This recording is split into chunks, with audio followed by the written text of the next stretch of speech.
two pressing issues, Russia's war on Ukraine and European defense. We also had Ukrainian Minister Michal with us and NATO Deputy Secretary General Shekerinska that joined part of our discussions. This could be a pivotal week for diplomacy. Intense talks on ending Russia's war continue. Everyone welcomes the push for peace except Russia. Over the weekend, Russia launched again another massive aerial assault on Ukraine. In this war, there is one aggressor and one victim. Our job is to do all we can to support the victim and not reward the aggression. The goal is to have a just and durable peace, not a deal that lays ground for next war. Solid funding for Ukraine is key. In October, EU leaders agreed to fund Ukraine for the next 2 years. Ministers today insisted that we need to agree on the funding options as a matter of urgency. Multi-year funding would be a game changer for Ukraine's defense. A stronger Ukraine means a faster end to Putin's war. Because the sooner Putin realizes that it cannot outlast us, the sooner this war will end. Our work to build consensus on funding continues. Risks need to be shared, that is very clear. The European Council in December will be crucial in this regard.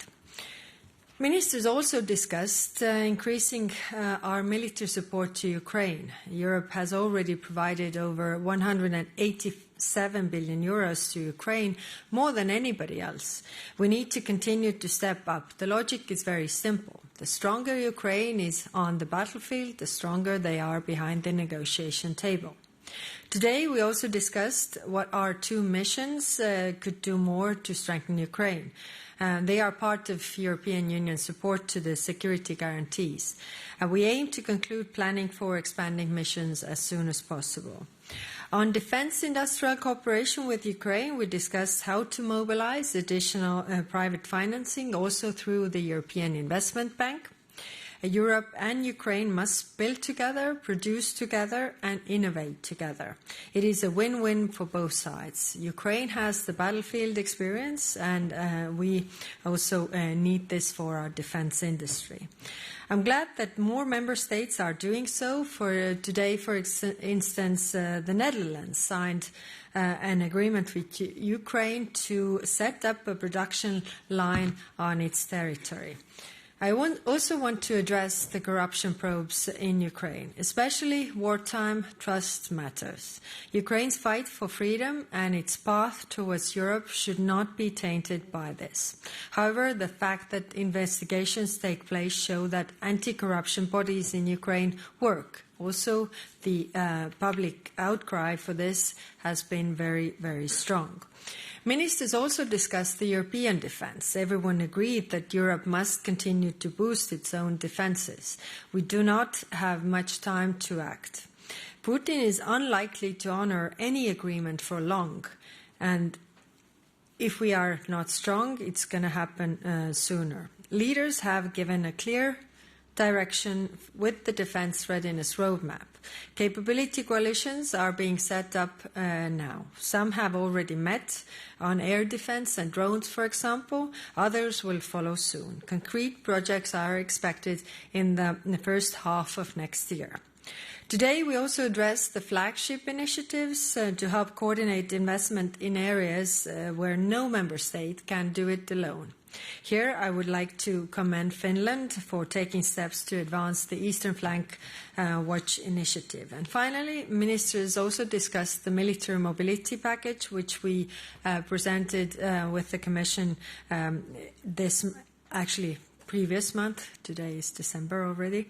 The ability to move troops where we need them, when we need them, is paramount for deterrence. Military mobility is crucial insurance policy for European security, and we need to speed up. Thank you. Thank you very much, High Representative. We'll open the floor to questions. Introduce yourself and the media you work for. Jorge, please. Hello, High Representative Jorge Libaredo with Euronews. I need to ask you, of course, about the letter that the Belgian Prime Minister has sent to the European Commission. We all read it. It has many concerns, many reservations about the reparations loan. But at the very end, the Prime Minister says, hastily moving forward on the proposed reparations loan scheme would have as a collateral damage that we as European Union are effectively preventing reaching an eventual peace deal to end the war in Ukraine. Do you agree with this assessment? Do you think the reparations loan is an obstacle in the negotiations, or do you think it would strengthen the European leverage vis-à-vis Moscow? Thank you. It will definitely strengthen European position vis-à-vis Moscow. That's very clear. We need to move on with this. This is clear that Russia owes reparations for the damages that they have caused to Ukraine, and the reparations loan based on the frozen assets of frozen sovereign assets of Russia is actually the right basis for it. I don't in any way diminish the risks or the worries that Belgian government has. When we had the discussions in the European Council, I mean, everybody was saying that we are ready to shoulder the risks and the burden. So therefore, we need to work on this, on the legislative proposal to address all the risks or mitigate all the risks and to shoulder the burden in regarding those risks. But we definitely need to move on because, if I would be Russia, I would also try to outlast us to see whether we get the funding for Ukrainian defense or not. If not in the short term, then I would come to the negotiation table and ask even more. I think, again, let's come back to the first point, which is that Ukraine hasn't attacked anybody. It's Russia that has attacked, and we need to make sure that this stops and it doesn't happen again. Thank you. Thank you. David, first row. Thank you, David Carretta, Radio Radicale Italian Radio. Two questions, if I may. The first one on your ammunition initiative. What is the state of play, and are you satisfied with the answer? We are at the end of the year, so basically of answer of member states. The second question is what is your message to the member states that are lagging behind in terms of military or financial aid for military support to Ukraine? Some member states are taking much of the burden. Others are not participating, for example, in Pearl initiative or in other initiatives. So what's your message to those member states? Thank you. Thank you. On the ammunition initiative, I regret to say that we are not there yet, although today one member state told me that in the coming weeks they will have another decision that will also contribute to the ammunition initiative. Today we were also listening to the Defense Minister Shmihal regarding the needs that they have and also his call for member states to do more. Of course, they also need drones and other capabilities, but they still need ammunition. So the work is still ongoing in this regard. When it comes to the overall support to Ukraine, then, of course, like you rightly say, the burden is not equally shared. So those member states who are doing more, we're also calling on those member states who are not doing that much. Helping Ukraine now is much cheaper than this war will continue. So if we all make a collective effort to help Ukraine, to pressure Russia, the sooner this war will end and sooner the costs will stop as well. Thank you. Stefan. Yes, Stefan Isel, Europe Table. On the reparations loan again, I mean, after reading the letter of Prime Minister Bartolo, one could come to the conclusion that this option is actually quite dead, or the chances are slim, at least, to have an agreement on this this year. So, basically he's coming up with new arguments why he is against it, and he didn't wait for the legal text that, as I understand, are ready. So he could have waited for this and then written his letter, but he didn't do it. He sent a letter before. It looks like he wants to kill, actually, this option, I would say, but maybe you have another view on this. But wouldn't it be time to discuss other options, to be prepared? I mean, we know that Ukraine needs financement in next spring, so would it be time to discuss like this idea of a bridge loan, for example? Thank you. Thank you. We must understand that, of course, Belgium is under a lot of pressure. So this is very clear. There has been options paper provided, but if you look at those options, then the reparations loan is the most viable option because, bilateral contributions are not covering this. Like in the previous question, it was also seen that not all member states are carrying the burden. Eurobonds or raising capital together is also out of a question for some member states to do it all together. And the reparations that Russia owes to Ukraine, actually, it's really the Ukrainian money. If you think about the damages that Russia has caused, this is the best solution. Again, I want to stress that I don't in any way diminish the worries that Belgium has, but we can address those, we can shoulder those risks together, and we need to work on a viable solution to go on with the reparations loan. It sends a three-way message, a very strong message to Ukraine that we are there to help them to defend themselves. Second message to Moscow that they can't outlast us. And third message also to Washington that we are taking very strong and very credible steps. Thank you. Mattia, yeah. Hi, Rep. Mattia Bagnoli, ANSA, the National Italian News Agency. I want to ask you a broader question, because I think that we can all agree that last week was extraordinary. And if what we read is correct, and the Americans are indeed negotiating with Russia for access to their market, to the Russian market, to the exclusion of Europe, we would be facing the sum of all fear in a way, because a bad deal, possibly a bad deal on one side, and something very worrying on the other. So wouldn't be at this point perhaps useful to open direct negotiation with Moscow and send there a kind of a European Witkoff? Thank you.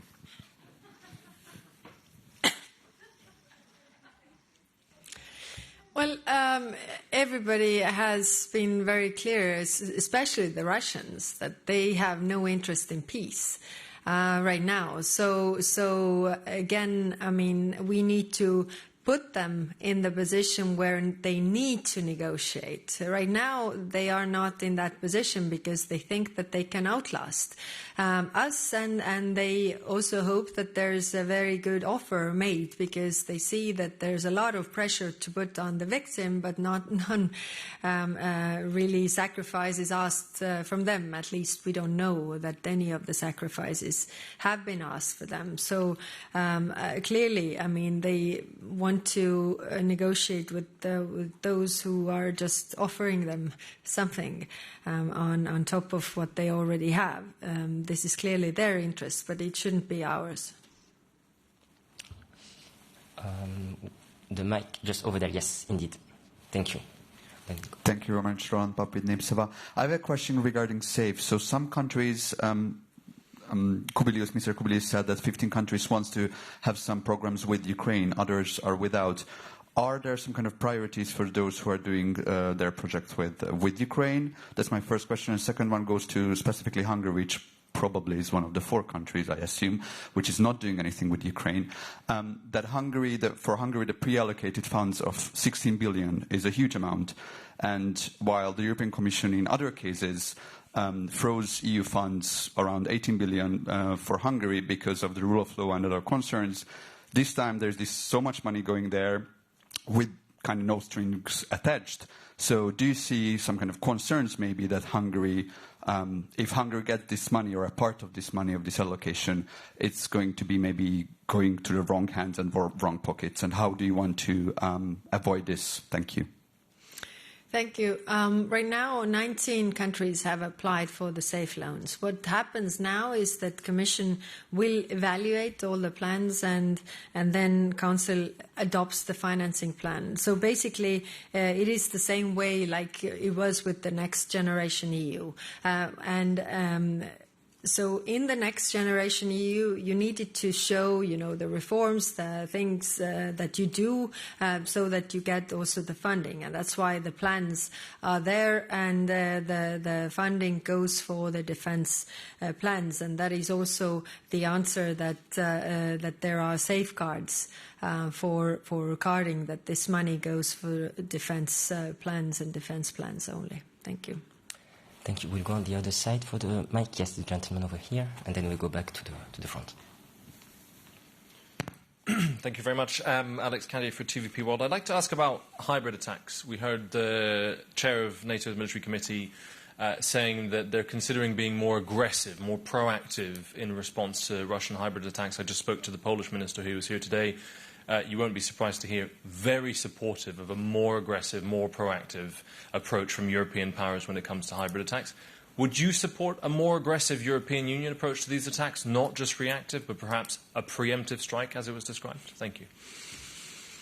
Thank you. So today also the Lithuanian minister raised this issue when it comes to the Belarus hybrid attacks and the meteor balloons that come from Belarus side.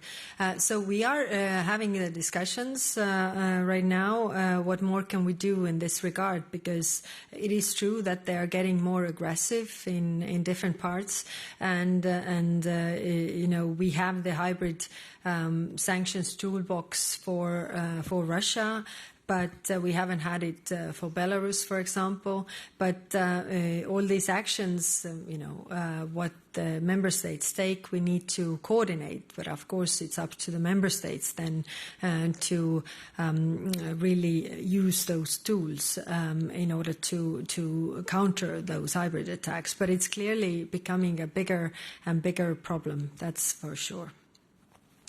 Julia on the front.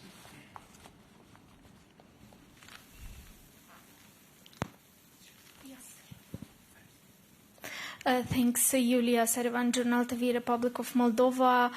Discussions about the peace plan are ongoing, but the question is whether the issue of Russian troops on Transnistrian territory is being considered and whether this is a threat to Ukraine or not. Is this the right moment maybe to solve this problem? And the second question on SAFE, if if Moldovan authorities apply to be part of this program, because before the European Union and our authorities said that Moldova can be a part of SAFE as well. Thanks. Thank you. Yes, this is one of the examples of the 19 countries that Russia has attacked previously, or which is somehow still Russian troops present. This is a very, very good question. If the negotiators want that the war will stop and not continue in any other territories, so how can we make sure that Russia will never invade again and withdraws its troops from different parts of Europe where they still are? Then that would be one point to negotiate. Again, a very point putting the point on Russia. What are they conceding? What they are contributing to have long-lasting peace, not only in Ukraine but also in other countries. So this could be part of it.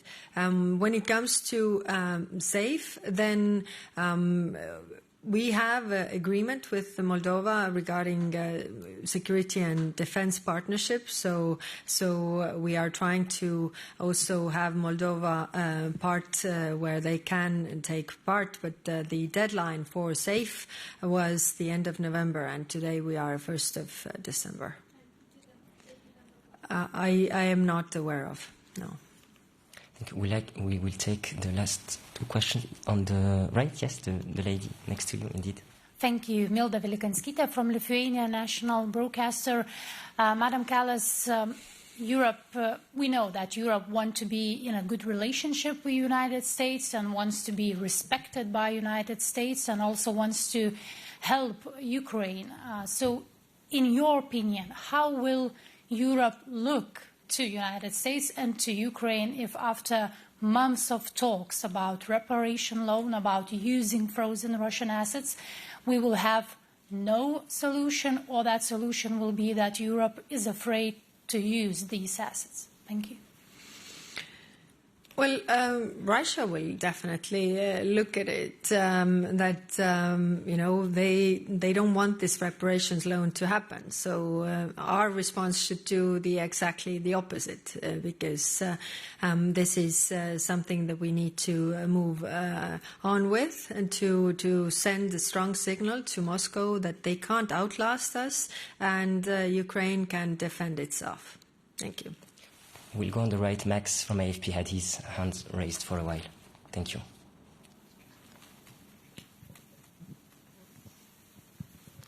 Thanks a lot, HLVP. Max Delaney from AFP. Just coming back to the negotiations that are going on between the US, Russia and Ukraine.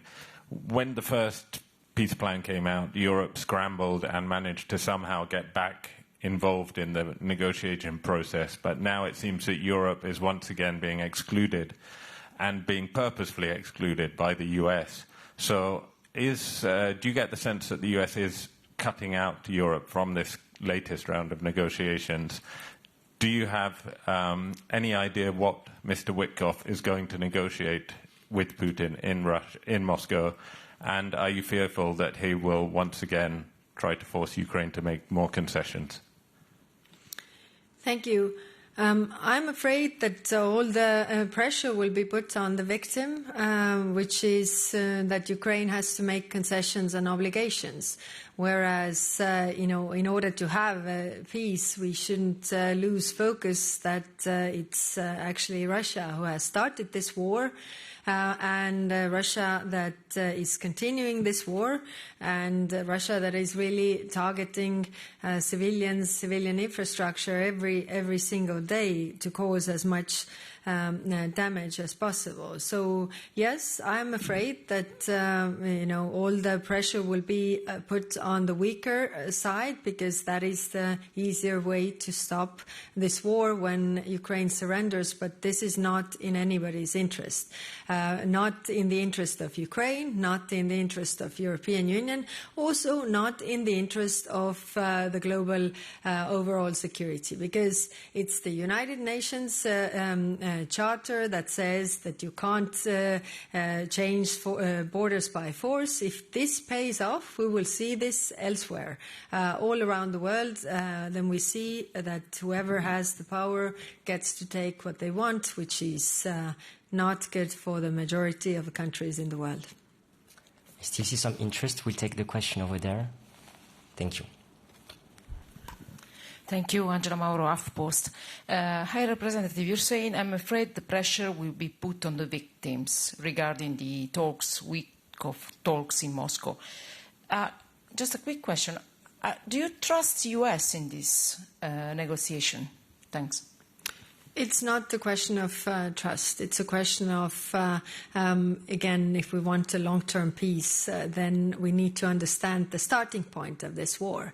And the starting point of this war is that Russia just decided to start a full-scale war and aggression on its neighboring country. If we want this war to stop so that it doesn't continue in a few years, if we want this war not to expand, then we should put all the pressure on the one who is doing the aggression, which is Russia. Thank you. Thank you very much. This brings our press conference to an end. Have a lovely afternoon. Thank you very much.